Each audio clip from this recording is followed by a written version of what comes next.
I'm coming back to the start where you found me. I'm coming back to your heart. I surrender. Take me.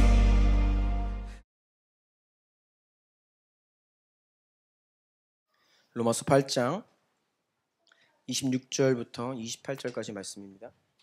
하나님 말씀 우리가 한 목소리로 읽고 아멘 하겠습니다. 26절로 28절 시작. 이와 같이 성령도 우리의 연약함을 도우시나니 우리는 마땅히 기도할 바를 알지 못하나 오직 성령이 말할 수 없는 탄식으로 우리를 위하여 친히 간구하시느니라. 마음을 살피시는 이가 성령의 생각을 아시나니 이는 성령이 하나님의 뜻대로 성도를 위하여 간구하심이니라. 우리가 알거니와 하나님을 사랑하는 자 곧 그의 뜻대로 부르심을 입은 자들에게는 모든 것이 합력하여 선을 이루느니라. 아멘. 제가 기도드리겠습니다. 존귀하신 주님께 감사와 찬송과 영광을 마음 다하여 올려드립니다. 감사합니다. 우리를 자녀로 구별하시고 오늘도 함께 예배드리는 가장 큰 복을 누리게 하시니 감사드립니다. 주님, 성령 강림주일입니다. 우리 가운데 오셔서 죽었던 우리를 살리시고 새로운 역사 가운데로 초청하시며 동행하시는 성령님 너무나 감사합니다. 우리가 그 첫사랑, 그 은혜의 감격을 잊지 않게 하시며 뿐만 아니라 더 깊은 것을 원하고 더 큰 사랑을 원하며 더 큰 기름 부으심과 임재를 사모하며 갈망하며 달려가게 하여 주옵소서. 오늘도 주의 말씀 앞에 섭니다. 연약함, 육신, 나의 것은 말씀 앞에 다 무너지게 하시고 오직 진리의 말씀으로 우리를 건축하여 주시옵소서. 주의 성령님 홀로 보혈 중에 말씀 가운데 역사하여 주옵소서. 치유의 영, 회개의 영, 회복의 영, 살리시는 영, 생명으로 임재하여 주시옵소서. 예수님의 이름으로 기도드리옵나이다. 아멘. 아멘. 아멘. 오늘은 성령 강림 주일입니다. 성령님은 우리가 인간이 스스로 할 수 없는 일을 하기 위해 오셨습니다. 우리가 할 수 없는 일, 불가능한 일이 우리 가운데 경험되면 그것은 기적이죠.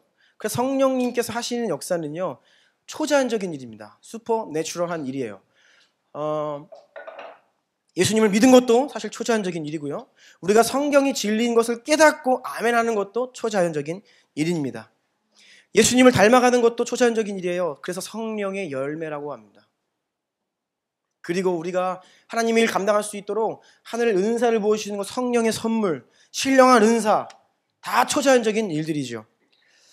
이렇게 성령께서 우리 성도들과 교회 가운데 임하셔서 하시는 일은 놀랍고 위대하고 초자연적인 일인데 오늘날 현대 교회와 성도들이 너무 자연스러운 일을 추구하지 않나 저는 그렇게 생각을 합니다. 네, 좋은 일들을 많이 추구하고 바라지만 정말 우리가 바라고 꿈꾸는 것이 인간 수준에서 좀 위대한 일이 아니라 정말 초자연적인 일을 우리는 바라고 꿈꿔야 되는 사람들임을 믿습니다. 그래서 오늘 먼저 말씀 나누기 앞서서 성령님을 우리 가운데 보내주신 아버지 또 예수님께 감사드리기 원하고요. 또 우리에게 임하셔서 우리의 심령 가운데 지금 내주하시고 우리 공동체 가운데 함께 하시고 이 예배 가운데 지금 운행하고 계시는 그 성령님께 우리 함께 이렇게 고백했으면 좋겠습니다. 성령님 감사합니다. 성령님 감사합니다. 성령님 환영합니다. 성령님 환영합니다. 성령님 더 원합니다. 성령님 더 원합니다. 네, 아멘. 아멘. 네, 이런 마음으로 성령 강림주일 메시지 함께 나누겠습니다. 다 같이 제목 읽어볼까요? 시작. 성령을 힘입어 문제 가운데서 하나님의 일하심을 보아야 한다. 1. 왜 우리는 문제와 고통에서 자유로울 수 없는가? 저는 여러분 모두가 예수님 때문에 행복하기를 바라고요. 또 축복하고요. 저도 예수님 때문에 행복합니다. 제가 종종 이렇게 밖에 가서 말씀을 전할 기회가 있으면 저를 소개할 때 저는 항상 예수님 때문에 행복한 사람이라고 저를 소개해요. 그런데 여러분, 제가 예수님 때문에 행복합니다 라는 고백이 제 인생에 고통이 없고 문제가 없다는 말은 아닙니다. 고통이 있고 문제가 있어요. 그럼에도 난 예수님 때문에 행복합니다라고 고백합니다. 제가 가끔 이제 결혼 생활을 하면서 제 아내가 저 때문에 힘들어할 때가 있습니다. 그러면 저는 아내가 저 때문에 힘들면 자괴감에 빠져요. 우리 결혼 생활이 불행한 건가?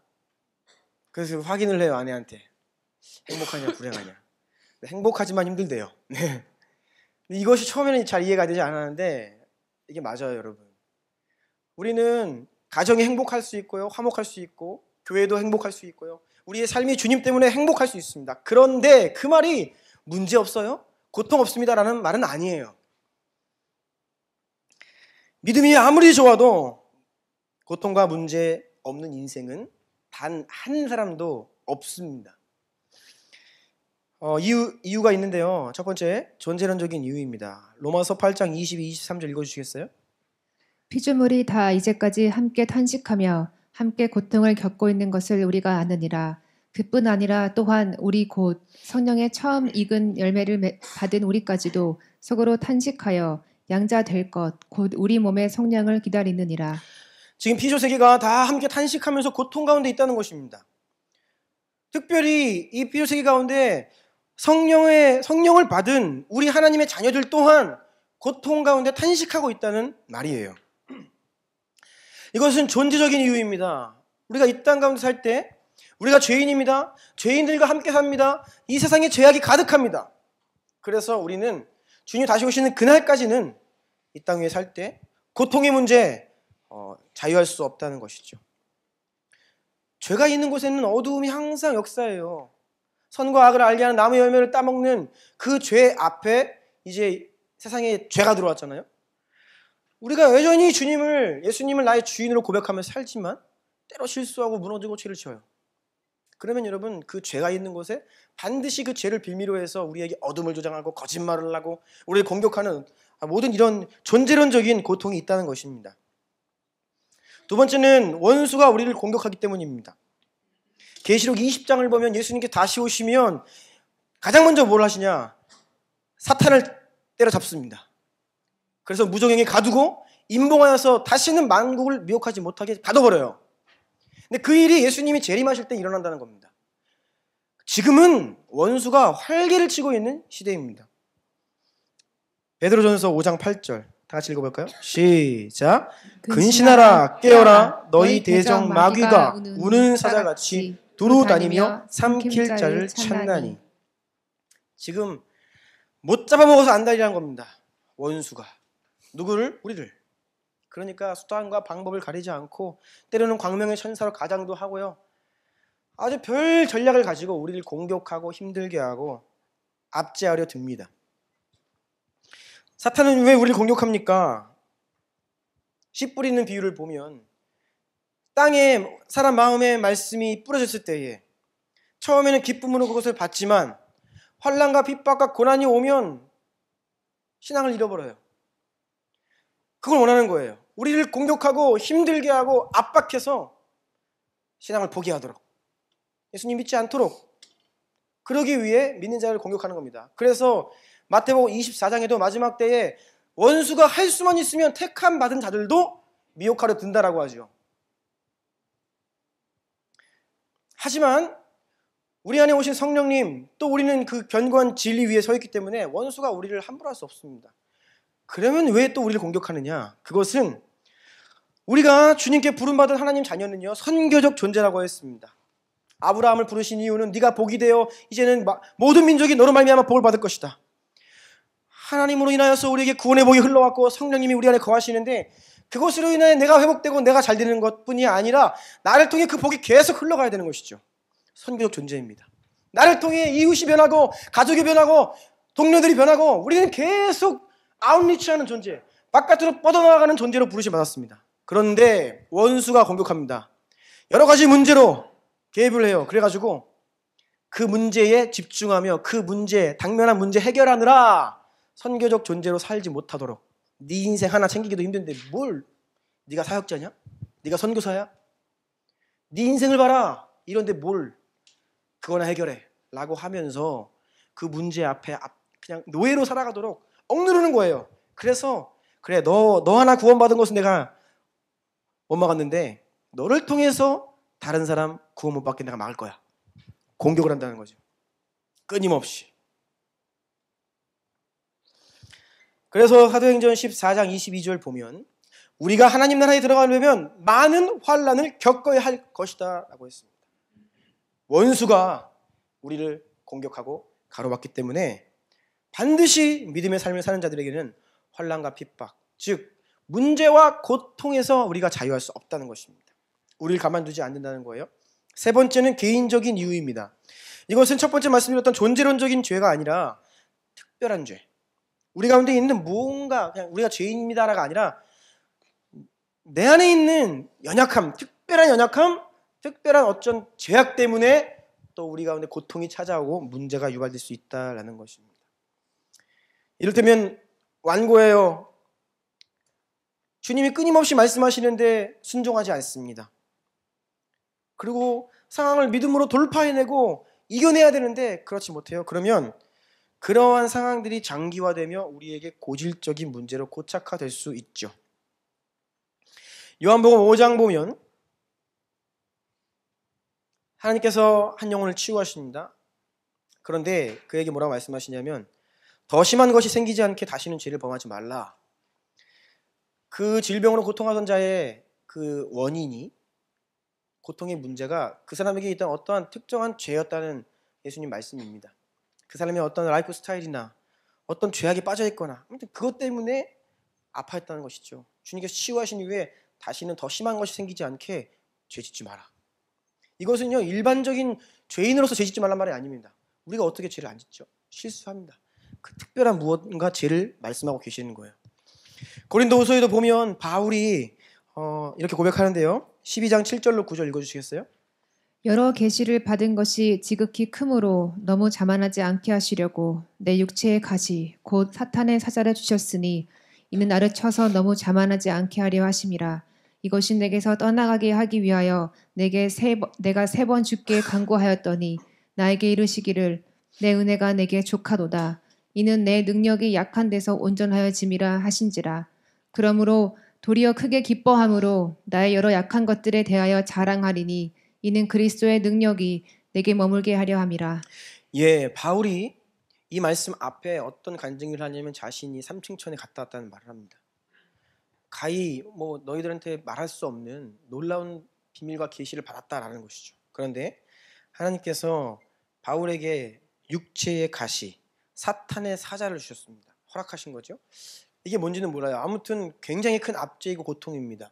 많은 신학자들이 육체의 질병이었다라고 이야기하고 또 어떤 분들은 그게 아니라 상황적인 핍박, 계속 끊임없이 원수의 공격, 굶주리고 맞고 죽음의 위기에 처하고 이러한 상황적인 어려움이다 라고 이야기하는 신학자들도 있습니다. 어찌됐든 간에 이 바울의 인생 가운데 끊임없이 반복되는 고통의 문제가 있었다는 겁니다. 그래서 주님 저 너무 힘들어요. 이거 거두어 주세요 기도하는데 주님께서 말씀하시기를 네가 받은 은혜가 너무 크기 때문에 너에게 이러한 고통이 없으면 너는 교만하게 될 것이다. 내 은혜 안에 머물지 못하고 떠날 것이다. 내가 그거를 위해 내가 너에게 이런 고통을 허락했다라고 말씀하시죠. 이 부분도 보면 바울도 자신이 가지고 있던 고통의 문제는 다른 이유가 아니라 자신 안에 있는 그 교만이라는 연약함을 하나님께 다루시기 위해 섭리적으로 허락하신 고통이었다는 것입니다. 그래서 이렇게 크게 세 가지 존재론적인 이유 때문에 또 원수가 우리를 공격하기 때문에 또 우리 안에 있는 특정한 죄나 연약함 때문에 우리는 고통과 문제에서 자유할 수가 없는데요. 이 세 가지 이유가 거의 모든 경우에 얽혀 있습니다. 나는 무슨 문제가 있고 그런데 나는 이 세 가지 중에 요거야. 아니요. 대부분이 이 세 가지가 복합적으로 얽혀 있습니다. 우리의 문제를 보면요. 거기에는 존재적인 이유도 있고 원수의 공격도 있고요. 하지만 이 일을 통해 하나님이 우리를 다루시려 하는 나 연약함도 있는 거예요. 이 세 가지가 다 통합적으로 항상 여러분 어디가 아프시거나 또 고통이 올 때에는 이 세 가지를 균형 있게 여러분 자신을 진단하시기를 바랍니다. 가로 4번입니다. 하지만 가장 중요한 진리는 이 모든 고통의 문제 가운데 하나님의 섭리가 있다는 사실이에요.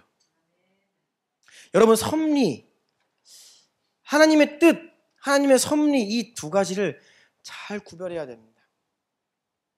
저는 이것을 구별하는 것이 신앙생활에 너무나 중요하다고 생각해요. 하나님의 뜻은 동기와 과정과 목적과 결과 다 선한 거, 완전하신 하나님의 뜻입니다. 퍼펙트한 하나님의 의도와 계획 가운데 일어나는 일이 하나님의 뜻이에요. 그런데 하나님의 섭리라고 하는 것은 아까 말씀드린 세 가지 이유. 하나님이 사탄의 공격을 원하시지 않아요. 존재론적으로 우리가 죄인 된 것을 원하신 것이 아닙니다. 이것은 하나님의 의도가 아니에요.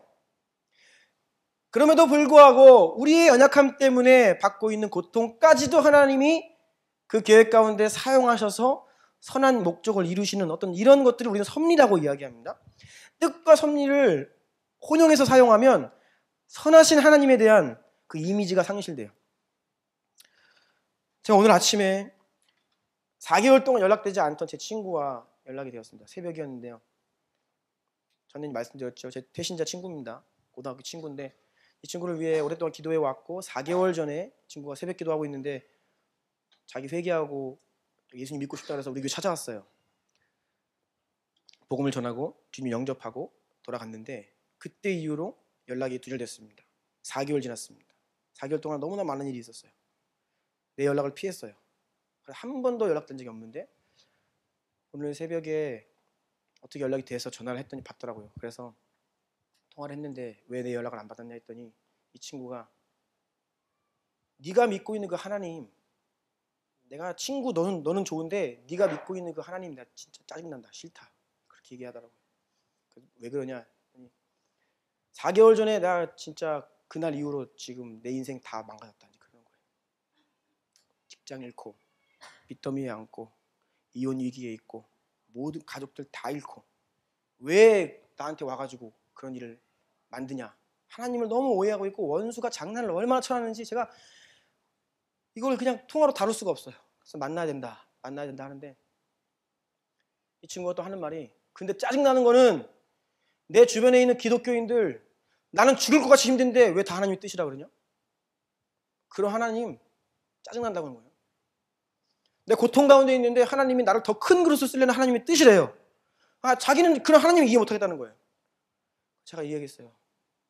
그 하나님 뜻 아니야. 그 하나님 뜻 아니야. 하나님은 그거 원하지 않으셨어. 네가 그렇게 아파하는 거 하나님은 원하지 않으셨어. 내가 대신 사과한다 했더니 네가 왜 사과를 하냐는 거예요. 여러분 우리가 하나님의 뜻, 섭리 이렇게 혼돈을 사용할 수 있습니다. 그런데 많은 경우에 잘못하면요 하나님의 선하심의 이미지가 깨져요. 고통 가운데 있는데 하나님의 뜻이라 그러면요 감당이 안 되죠. 한 신학교 교수님이 아버지가 목사님이셨고 그리고 그 교수님이 대학 시절에 교회에서 열심히 봉사를 한 겁니다. 새벽기도 운행하고 철야 끝나고 교회 차 운행을 하다가 사람을 쳤는데 죽었어요. 그래서 감옥에 갔습니다. 그런데 찾아오시는 목사님마다 하는 말이 너를 더 큰 그릇을 쓰시려고 하나님이 계획하셨다. 그런 말을 하는 거예요. 그러면 하나님이 나를 더 큰 그릇을 쓴다는 건 내가 이해하는데 그럼 내가 사고 나서 죽은 사람 뭐지? 이해가 안 되는 거예요. 하나님의 선하심에 대해서. 여러분 그 사고는 하나님이 원하시는 게 아닙니다. 사람이 죽는 것은 하나님의 뜻이 아니에요. 우린 너무나 이렇게 혼돈을 하고 있다는 것이죠. 그래서 여러분 고통의 문제를 바라볼 때 하나님의 뜻이라는 말을 쓰면 안 되고요. 하나님의 섭리라는 말을 사용해야 됩니다. 하나님은 선한 분이십니다. 여러분 가운데 좋은 것을 주기를 원하세요. 그래서 근본적으로 우리가 눈물 흘리고 아파하고 슬퍼할 때 그거 하나님 뜻 아닙니다.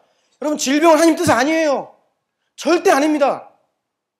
단지 하나님이 우리의 연약함과 죄악 가운데에도 불구하고 사탄의 공격에도 불구하고 그것을 허락하시며 그 가운데 그 모든 것들을 이해할 수 없는 방법으로 섭리하셔서 우리를 연단하시고 좋은 길로 인도하시려는 하나님의 그런 이해할 수 없는 그 사랑이 그 배후에 있다는 것이죠. 우리는 이것을 섭리라고 합니다. 여러분 그래서 여러분의 고통과 문제의 상황을 하나님 관점으로 바라보며 이해하고 그러한 믿음이 필요합니다. 하나님의 허락하신 문제와 고통이 하나님의 섭리 안에 있다는 것입니다. 큰 입원입니다. 문제와 고통 중에도 하나님은 함께하고 계시다. 여러분 혹시 아무리 발버둥 치고 노력해도 해결되지 않는 인생의 문제 앞에서 철저하게 좌절하거나 낙심해 본 적 있습니까? 이거는 뭐 해결 불가능해. 그러면서 방치하고 있는 문제 있습니까? 감당 안 되는 문제가 있으면 기도를 하면 이 문제를 감당할 수 있도록 내가 변하든지 아니면 상황이 바뀌든지 해야 되는데 상황도 안 변하고 감당 못하는 현실 앞에 나는 그것도 감당 안 되고 그러니까 내 영혼은 계속 눌리고 힘들고 고통하는 이러한 상황이 주기적으로 반복되며 내 인생 가운데 만성적인 고질적인 문제로 자리 잡고 있는 것은 있지 않습니까? 여러분 이러할 때 우리는 다음과 같은 믿음이 필요합니다. 1번에 A 다 같이 읽어볼까요? 시작. 하나님은 선하시며 그분께는 불가능한 일이 없다는 믿음. 여러분 고통과 문제 가운데 가장 필요한 믿음, 가장 필요한 고백은 하나님은 선하시다는 고백입니다. 아멘이세요? 하나님 너무나 좋은 분이고 선하신 분입니다라는 고백, 이 믿음을 우리가 먼저 회복해야 돼요. God is so good. 정말 좋아요. 하나님 너무 좋아요. 이게 마음으로부터 정말 좋은 하나님, 아버지, 이 고백이 나와야 되는데 이 고통이 장기가 되고 문제 안에 있으면 이게 안 나와요. 근데 하나님 왜요? 내 인생은, 우리 가족은, 나는 왜? 뭔가 하나님에게 좋으신 분이라고 하는데 마음속 깊은 곳으로부터 우러나오는 하나님 정말 좋은 분이다라는 고백이 잘 안 나온다는 거죠. 그래서 고통과 문제 앞에 우리는 먼저 하나님 선하십니다. 당신은 정말 좋으신 분입니다라는 이 믿음의 고백을 회복해야 합니다. 그리고 또 그 하나님은 불가능한 것이 없는 분이시다. 여러분 이건 안 돼. 이거는 아니야. 그냥 살아야 돼. 혹시 이렇게 방치하고 있는 문제 있습니까? 불신앙입니다. 불신앙이에요. 하나님께는 능치 못한 일이 없으십니다. 하나님이 선하시고 불가능한 일 없는 전능하신 하나님에 대한 믿음의 고백이 먼저 회복되어야 합니다. 두 번째 고통 중에 우리에게 어떤 믿음이 필요한가요? B. 그 어떤 문제와 고통도 그리스도 안에 있는 하나님의 사랑에서 우리를 끊을 수 없다라고 하는 이 확정적 믿음입니다. 로마서 8장 35, 37절 다 같이 읽어볼게요. 시작. 누가 우리를 그리스도의 사랑에서 끊으리요? 환난이나 곤고나 박해나 기근이나 적신이나 위험이나 칼이랴. 그러나 이 모든 일에 우리를 사랑하시는 이로 말미암아 우리가 넉넉히 이기느니라. 아멘. 여러분 이 말씀을 잘 기억하고 마음에 새기고 믿음으로 고백하십시오. 네, 그 어떤 환난과 곤고, 박해, 기근, 적신, 위험, 칼, 그 어떤 문제도 하나님의 사랑에서 나를 끊을 수 없다라고 여러분 믿음으로 선포하셔야 합니다. 그러면 넉넉히 이긴다고 약속하고 계십니다. 그런데 여러분 이 말씀을 우리가 많은 경우 오해합니다. 날량한 하나님의 사랑을 굉장히 일방적인 붙드심으로 이해할 때가 있어요. 하나님은요 모든 사람을 위한 구원의 길을 이미 다 예비해 놓으셨습니다. 그래서 예수님이 다 이루었다 하셨죠. 또 모든 영혼을 향한 하나님의 사랑의 손을 이미 뻗고 계세요. 이미 우리에게 와 있어요. 그러면 우리는 우리가 손을 내밀어 그 사랑을 잡으면 돼요. 하나님은 언제나 변함없이 날 향해 손을 내밀고 계시기 때문에 내가 그것을 잡으면 결코 그 어떤 것도 그 사랑에서 우리를 끊을 수 없습니다. 이 말씀이. 그런데 우리는 어떻게 하냐면 이 말씀을 고백하지 않아요. 힘들 때 하나님의 사랑에 의심돼요. 그 손을 놓으려 합니다. 하나님 저와 함께하고 계시지 않죠? 어디 계세요? 내가 힘들 때 뭐 하셨어요? 그거를 신뢰하지 못하는 거예요. 힘드니까 시험이 들고 하나님 향한 사랑이 식고 하나님께 문제가 있는 것이 아니라 우리 편에서 하나님을 손을 놔버리려 한다는 것이죠. 이 믿음을 포기하지 않으면 이 로마서 8장 35절 말씀에 이 믿음을 포기하지 않으면 절대로 그 어떤 것도 아무리 큰 환난과 핍박과 원수 마귀도 하나님 사랑에서 우리를 끊을 수 없습니다. 우리가 할 것은 그 믿음을 고백하고 그 안에 거하는 거예요. 꼭 기억하십시오. C. 다음 페이지입니다. 내가 직면하고 있는 문제의 크기와 이유에 상관없이 하나님은 여전히 나와 함께하고 일하고 계시다는 믿음이 필요합니다. 신명기 31장 6절 다 같이 읽겠습니다. 시작. 너희는 강하고 담대하라. 두려워하지 말라. 그들 앞에서 떨지 말라. 이는 내 하나님 여호와 그가 너와 함께 하시며 결코 너를 떠나지 아니하시며 버리지 아니하실 것임이라 하고. 아멘. 여러분, 하나님은 우리를 결코 버리거나 우리를 떠나지 않으십니다. 아멘이세요? 근데 성경 보니까 하나님 버리신 사람 있던데요? 떠난 사람 있던데요? 그 성경을 오해하고 있는 것입니다. 자세히 보십시오. 하나님이 그 사람을 떠난 게 아니라 그 사람이 하나님을 떠난 거예요. 그 사람이 하나님을 버린 겁니다. 하나님이 떠난 적 없어요. 주님은 언제나 우리를 떠나지 아니하시는 신실하심으로 약속하고 함께 하시는데 인간이 그걸 거절하는 거예요. 떠나는 것이죠. 이 믿음이 흔들려서는 안 된다는 겁니다. 자, 가로 2번입니다. 하나님은 우리가 고통 가운데 있으면 우리를 그때 만드세요. 우리를 훈련하시고 빚으십니다. 여러분, 시련이 큰 만큼 그것을 돌파함으로 얻는 믿음의 열매 또한 매우 큽니다. 이것이 하나님의 섭리죠. 로마서 5장 3절 4절 시작. 다만 이뿐 아니라 우리가 환난 중에도 즐거워하나니 이는 환난은 인내를, 인내는 연단을, 연단은 소망을 이루는 줄 알미로다. 아멘. 아멘. 환난이 인내를, 인내가 연단을, 연단이 소망을 낳기 때문에 환난이 크면 클수록 인내와 연단과 소망도 커지게 된다는 거예요. 그것이 하나님의 섭리입니다. 그래서 욥이 이렇게 이야기했죠. 내가 가는 길을 그가 아시나니 그가 나를 단련하신 후에는 내가 순금같이 정금같이 되어 나오리라. 지난 금요일날 박 목사님이 설교하실 때 그런 말씀하셨습니다. 마지막 때에 대환란과 대추수가 함께 있는 것, 이거 어떻게 이해하십니까? 대환란은 뭡니까? 원수가 우리의 믿음을 빼앗아가려고, 예수님 못 믿게 하려고 억누르는 겁니다. 막 믿음은 죽이고 핍박하고 억누르는 거예요. 고통이 막 찾아옵니다. 그런데 그때 대추수가 일어나요. 왜지요? 환난 가운데 영혼들의 마음이 가난해집니다. 압제 가운데, 고통 가운데 인내와 연단의 소망의 열매들이 계속 만들어지는 거예요. 지금 전 세계가 요동하고 있습니다. 선진국들의 연합들이 깨어지고 있고 이 미국의 독재 노선을 막 가기 때문에 선진국들이 평화적으로 뭐 가는 것 같았는데 지금 자국 이기주의로 막 나가고 있고요.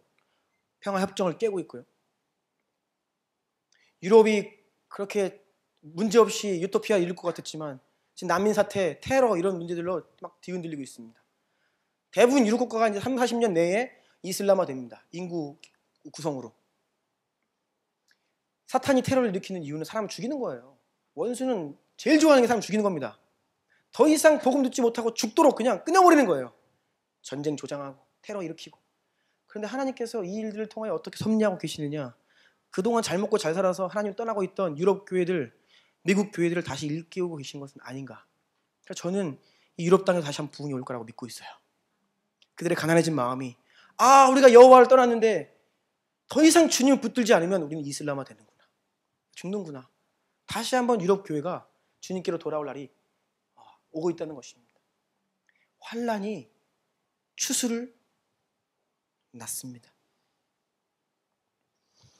우리가 영적인 눈으로 우리 가운데 있는 문제와 고통을 바라보면 아무리 원수가 날 죽이려 해도 하나님께서 그것까지도 섭리하셔서 어떤 일을 하고 계신지가 보여요.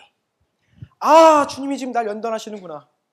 내가 이것을 믿음으로 진리의 말씀을 잃지 않고 믿음으로 선포하며 고백하며 이것을 돌파해내면 내가 정금처럼 순금처럼 주님의 군사로 더욱더 이룰 수 있겠구나.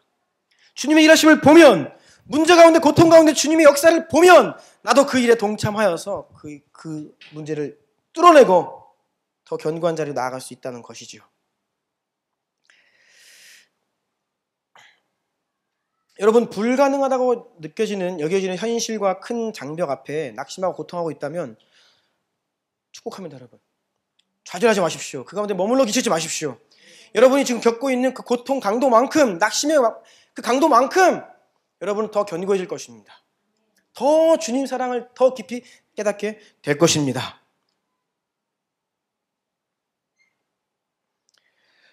제가 예수님 인격적으로 만나기 전에 못한 신앙이고 또 하나님이 날 부르신 것 같은 그 마음이 있었죠. 근데 하나님 저를 주님의 종으로 부르셨으면 제가 그 길 가야 되는데 제가 그 두 가지 문제 앞에 봉착했습니다. 가장 첫 번째 문제는 하나님께서 이웃을 사랑하라 하시는데 제가 사람을 사랑할 수가 없는 거예요. 미워 죽겠는 겁니다. 사람이 사랑할 수가 없어요. 그때는 뭐 사랑에 대해서 많이 오해도 했지만 마음 먹으면 또 상황이 벌어져서 똑같이 반응하고 미워하고 하나님 제가 한 사람도 사랑 못하는데 제가 무슨 주의 길 갑니까? 불가능합니다. 여기서 되게 제가 굉장히 씨름하고 노력했는데 안 돼요. 두 번째는 세상을 사랑하지 말라 했는데 세상이 너무 사랑스러워요. 힘들 때 세상에 가서 어울리면서 놀고 있으면 위로가 되는 거예요. 좋아요. 죄인 건 알겠는데 좋아요. 세상을 향한 사랑을 끊을 수가 없는 겁니다. 나쁜 거 아니까 율법적으로 한번 결단도 해보고 그래 안 하겠다 해봐도요. 또 이내고 힘들고 어렵고 그러면요. 더 세상으로 돌아가는 거예요. 다 자꾸. 사람이 사랑 안 되고 세상이 그렇게 사랑스러우니까 돌파가 안 되죠. 그래서 이건 불가능이다. 고백하는 지경에 이르렀습니다. 노력해도 안 된다는 것을 철저히 경험했어요. 하지만 예수님 인격적으로 만나고 성령님 내 삶 가운데 찾아오시니까요. 그냥 안 되는 게 단번에 되기 시작하는 겁니다. 그러면 그때 우리 안에 나올 수 있는 고백은 이거 주님 내가 한 게 아니군요. 당신이 100% 하신 겁니다. 적당히 우리가 해결할 수 있는 것 같은 문제. 이거 좀 큰 문제긴 한데 이거 조금 하면 될 것 같아. 기도하면서 뚫어내잖아요. 그러면 그 가운데 내가 열심히 했다는 공로의식. 하나님 100% 하셨습니다. 말로는 그렇게 해도 우리 체감적으로 그게 안 됩니다. 철저히 좌절하고 불가능하고 완전 낭망에 소망이 없는 상태에서 하나님 역사를 경험하면 이거 100% 하나님 하셨습니다. 더 큰 영광을 올려드릴 수 있는 것입니다. 그래서 여러분 문제와 고통의 상황을 만나면요. 믿음으로 어떻게 선포해야 되냐면 내가 지금 고통스러운 만큼 하나님 내 인생을 통해 영광 받으실 것입니다 라고 선포하십시오. 그런 믿음의 고백 발걸음이 여러분을 그 고통 가운데 건져낼 것입니다. 가로 3번. 그런데 이 상황과 문제의 가운데 우리가 믿음을 고백하고 그것을 이겨내면 너무 좋은데 때로는 그 가운데 갇혀서 하나님이 하고 계신 일을 못 볼 수가 있어요. 육신적인 반응만 하는 겁니다. 짜증스럽고 분노가 일어나고 내 인생은 안 돼. 우리 집은 안 돼. 우리 가족은 안 돼. 나는 왜 이렇게 무능해? 이러한 육신적인 반응들을 하면 이거 영적인 근시안이에요. 그 배후에서 하나님의 섭리를 못 보는 것입니다. 하나님이 나와 함께하고 계시고 역사하고 계시다는 것을 못 보는 거예요. 그렇게 육신적인 반응이 머무르면 신앙이 정취합니다. 아니요. 퇴보하죠. 여러분 문제와 고통은 하나님께서 나를 다루시는 시간임을 꼭 기억하시길 축복합니다. 그 하나님은 여러분이 그렇게 눈물 흘리는 그 자리에 그 고통을 통해서라도 영광 받으시기를 원하시는 분이십니다. 요한복음서 5장에 보면 예수님께서 안식일에 한 영혼을 치유하셨죠. 그때 하시는 말씀이 아버지께서 일하심에 나도 일한다 라고 하셨습니다. 하나님께서 그 아파하는 한 10년 가운데 일하시는 거에 예수님이 보셨기 때문에 예수님이 항상 고백하시는 것이 하나님이 하고 계신 일을 보지 않고서는 내가 일을 할 수 없다. 하나님이 하고 계신 일을 보고 그 일에 동참하는 거예요. 한 영혼을 치유할 때도요. 여러분 이 치유 사역자들이 그냥 은사에 있어서 하는 거 아닙니다. 치유 사역자들의 강하게 그 치유를 선포할 때는 하나님이 이 영혼의 인생 가운데 지금 치유하시는 타이밍이 왔다는 것을 믿음으로 볼 수 있는 눈이 있는 사람들이 치유 사역자들이에요. 그럴 때 담대하게 믿음의 은사로 선포하는 것이죠. 그래서 이 존 파이퍼 목사님은 치유의 은사와 예언의 은사는 함께 온다고 이야기합니다. 즉 담대한 믿음의 치유의 선포를 할 수 있으려면 하나님이 지금 이 영혼 가운데 어떤 일을 하고 계시는지를 예언적으로 알아야 된다는 거예요. 그래서 이렇게 같이 간다는 것을 저는 적극 동의합니다. 그 아파하고 병든 자 얼마나 힘들어요. 그 고통. 가정에 아파하는 사람 한번 있어 보십시오. 가족이 진짜 쑥대밭입니다. 평생을 고통하던 그 한 영혼, 그런데 하나님이 그 영혼 가운데 일하세요. 예수님이 그 일에 동참하시오. 그 일을 행하십니다. 치유하셨어요. 그런데 사람들이 안식일에 그 일을 했다고 예수님 죽이려고 그러는 거예요. 뭡니까? 자기들 안에 있던 종교적 틀, 어떤 내 생각, 이런 것들과 어긋나니까, 내 기대와 어긋나니까 하나님 일하시고 성령님 역사하셔서 영혼이 지금 살아나는데도 불구하고 죽이려고 그래요. 여러분, 지금 우리가 고통과 문제 상황 가운데에서 하나님 하고 계신 일 못 보면요, 내 틀과 내 이 관념 안에서 육신적인 반응하면서 끝납니다. 반드시 주님이 이것을 어떻게 섭리하고 내 가운데 일하시기를 원하는가를 영적인 눈을 떠서 봐야 되는데, 이게 너무나 중요한 거예요. 제가 어제 말씀을 묵상하는데 좀 새로운 관점으로 한 말씀이 보였습니다. 예수님 십자가에 달리셨을 때 사람들이 요구했죠. 네가 하나님의 아들이면, 그리스도면 네 자신을 구원하고 지금 당장 내려와라.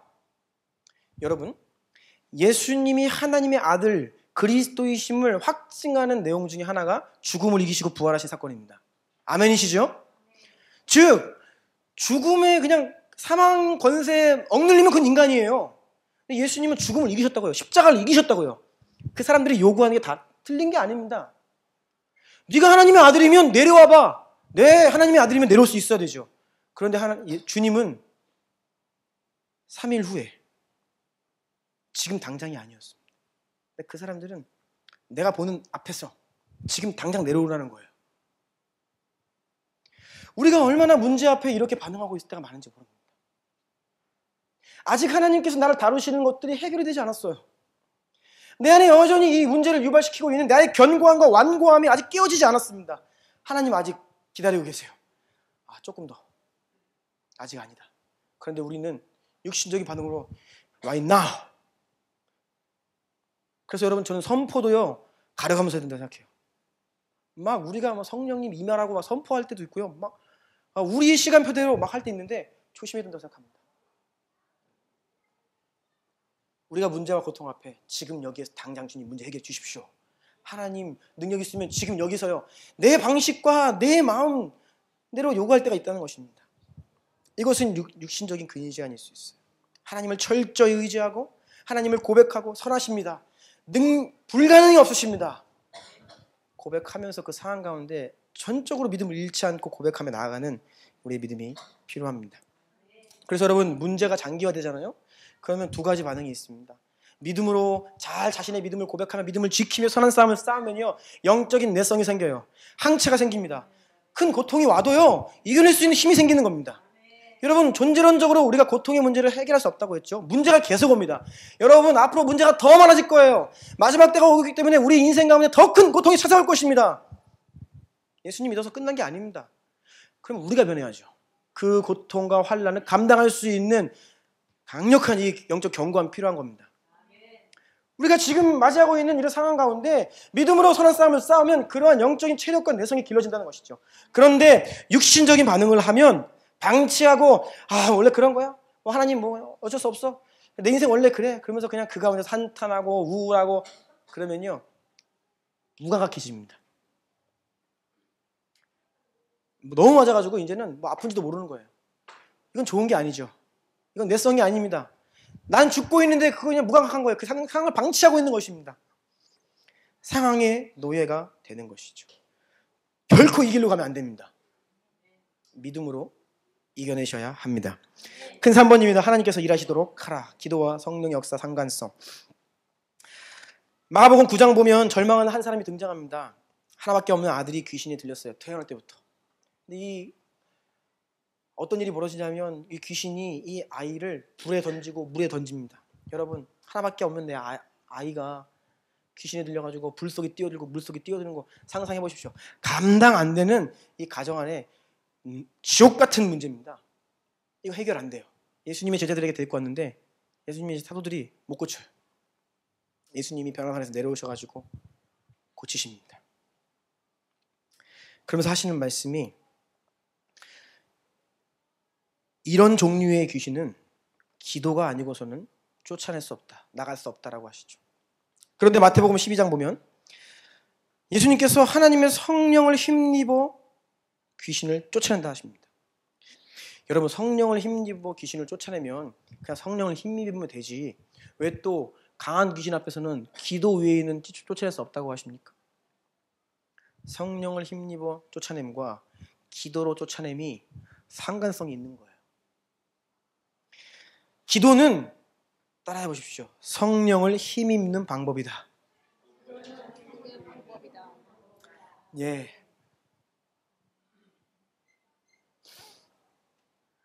누가복음 11장 13절도 보면 너희가 악할지라도 좋은 것을 자식에게 줄 줄 알거든 하물며 너희 하늘 아버지께서 구하는 자에게 기도하는 자에게 성령을 주시지 않겠느냐라고 말씀하셨습니다.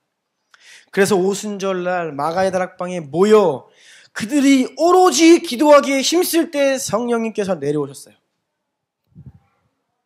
예수님이 십자가를 앞두고 감당 못할 고통의 문제 앞에서 힘써 기도하시며 그때 성령께서 도우셔서 기도를 마치신 이후에 가자 힘차게 십자가를 향해 나아가실 수 있는 힘을 얻으신 것입니다.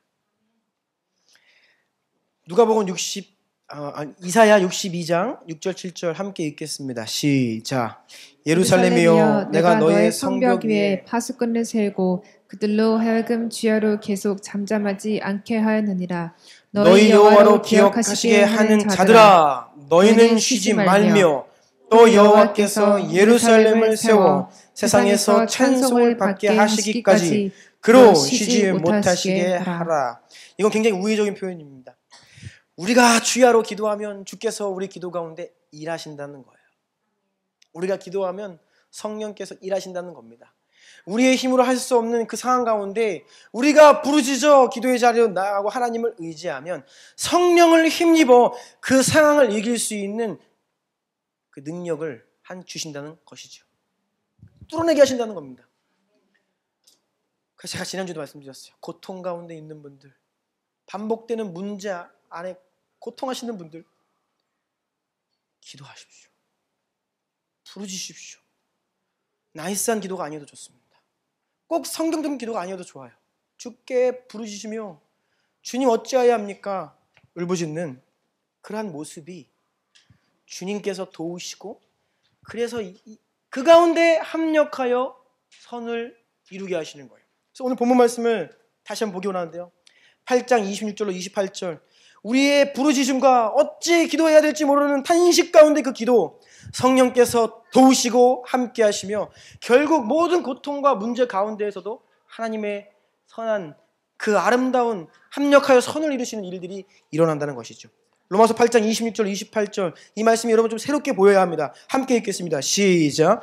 이와 같이 성령도 우리의 연약함을 도우시나니 우리는 마땅히 기도할 바를 알지 못하나 오직 성령이 말할 수 없는 탄식으로 우리를 위하여 친히 간구하시느니라. 마음을 살피시는 이가 성령의 생각을 아시나니 이는 성령이 하나님의 뜻대로 성도를 위하여 간구하심이니라. 우리가 알거니와 하나님을 사랑하는 자 곧 그의 뜻대로 부르심을 입은 자들에게는 모든 것이 합력하여 선을 이루느니라. 아멘.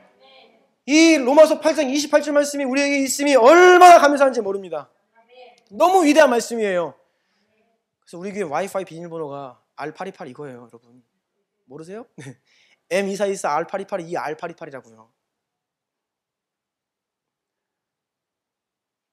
이 말씀을 여러분 결코 잊지 않고 고백하면요. 어떤 상황을 만나고 고통 가운데 있어도 내 주님! 당신께서 내 안에 선한 일을 행하실 것입니다. 고백할 수 있는 것이죠.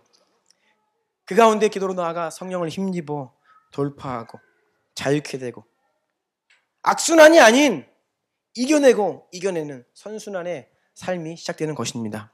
다시 말씀드려요. 예수님 믿는다고 좋은 일 많이 생기는 거 아닙니다.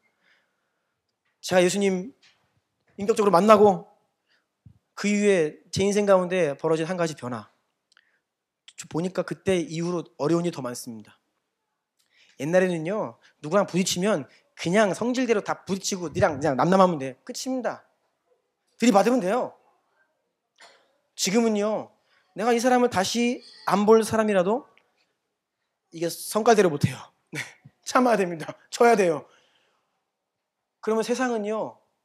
소위 우리 그리스도인을 바보로 합니다. 그래서 세상에서는 소리치는 사람이 이익 보거든요. 소리 한번 버럭 지르면 와서 해줘요. 근데 그 부분 얘기하면 안 해줍니다. 어려운 일이 많아요. 예수님을 만나고 나서 변화된 것은요, 문제는 계속 옵니다. 고통스러운 일은 계속 발생해요. 하지만 이전에는요, 그냥 들이받고 성깔대로 하고 내 육신대로 반응하고 시간이 지나면 그냥 다시 수면 아래로 쭉 가라앉아요. 해결된 것 같죠? 해결된 거 아닙니다. 그냥 시간 속에서 그냥 조금 잠재된 거예요. 똑같은 상황 발생하면 다시 올라옵니다. 또 똑같이 들이받고 죄짓고 내려갔다 죄짓고 내려갔다 죄짓고. 그런데 믿는 사람들의 삶의 특징은요, 문제가 오면요 시간으로 해결하는 게 아닙니다. 뭘로 해결하냐? 기도의 자리로 내려가서 그걸 소화시켜야 되는 것이에요. 내가 누군가 미워도 내 안에 이 분노가 우울이 어둠이 날 진두를 할 때 여러분 기도의 자리로 나아가 소리치며 박수치며 할렐루야 외치고 믿음으로 선포하면서 그것을 이기고 그 기도의 자리에 나올 때 내가 이겼다라고 이겨내는 것입니다. 매일매일 어려움이 와요. 그것을 이겨내는 것입니다. 이것이 믿는 자들의 삶입니다. 말씀 마무리하고 기도하기를 원합니다. 여러분이 불가능하다고 여기는 문제 있습니까? 고통되는 고질적인 내 인생의 문제, 나의 어떤 좀 극복하고 싶은 기질들, 또 때로는 너무나 내가 고통 가운데 있어서 하나님에 대한 오해가 있습니까? 선하신 분이시고 능치 못함이 없으신 분인데 그런 믿음의 오해가 있습니까? 승리하는 삶이 아니라 계속해서 이겨내는 것이 아니라 무언가 쓰러지고 무너지고 상황과 감정의 노예가 되어 반복되는 삶의 악순환 가운데 계신 분 있으십니까? 우리 이 시간 한번 기도하기를 원합니다. 여러분 믿음으로 고백합시다.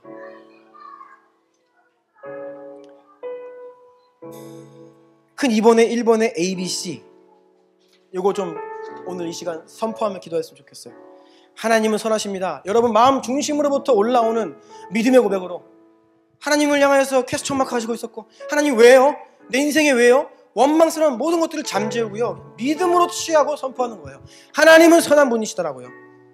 당신께는 불가능한 일이 없습니다. 내가 방치하고 이거는 안 된다고 여겼던 그 모든 것도 나의 불신앙이었음을 고백합니다라고, 하나님은 불가능이 없습니다라고 고백합시다. 또 내가 직면하고 있는 문제의 크기와 이유에 상관없이 하나님은 여전히 나와 함께 하시고 지금도 내 가운데 일하고 계십니다라고 믿음으로 선언했으면 좋겠습니다.